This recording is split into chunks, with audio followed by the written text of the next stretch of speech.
ایک سوال ہے کہ کیا ہاتھ میں دھاگا باندھنا، جو ڈوری باندھی جاتی ہے سرخ کالے سبز رنگ کی، کیا یہ باندھنا جائز ہے یا ناجائز ہے؟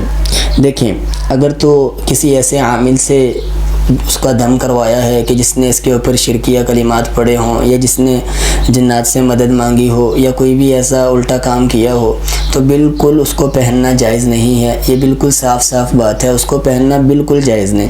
لیکن اگر کسی عامل سے آپ نے اس لحاظ سے دم کروایا ہے کہ اس کے اوپر قرآن و حدیث پڑھی گئی ہو، قرآن کی آیات پڑھی گئی ہوں بطور علاج کے، تو اس میں جواز ملتا ہے۔ دیکھیں، اگر دھاگا بطور علاج کے پہنا جائے، یہ بالکل ایسا ہی ہے جیسے ہم دوائی بطور علاج کے استعمال کرتے ہیں۔ سبب تو وہ دوائی ہوتی ہے، لیکن ہمارا توکل اللہ کی ذات پہ ہوتا ہے کہ شفا تو اللہ نے دینی۔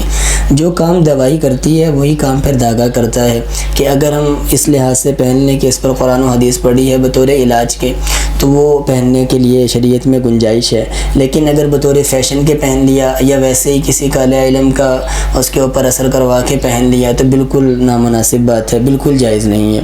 اور پھر بعض لوگ بطور فیشن کے پہنتے ہیں۔ دیکھیں، اگر بطور فیشن کے آپ نے یہ دھاگا پہن لیا ہے، نہ دنیا کا فائدہ نہ آخرت کا فائدہ، نہ دنیا کی غرض نہ آخرت کی غرض، اس کا تعلق، اس کا جوڑ ہندوؤں کی ایک رسم کے ساتھ ہو جاتا ہے، جس کو وہ رکشا بندھن کے نام سے کہتے ہیں۔ بہنیں بھائیوں کو دھاگا پہناتی ہیں اور رکشا بندھن کی ایک ڈوری سی پہنا دیتی ہیں، پھر بھائی ان کو پیسے دیتے ہیں، جو بھی ان کا ہے، اس کے ساتھ اس کی مشابہت ہو جاتی ہے۔ اس مشابہت کی وجہ سے بطور فیشن بھی پہننا یہ جائز نہیں ہے، اس کا خیال کرنا چاہیے۔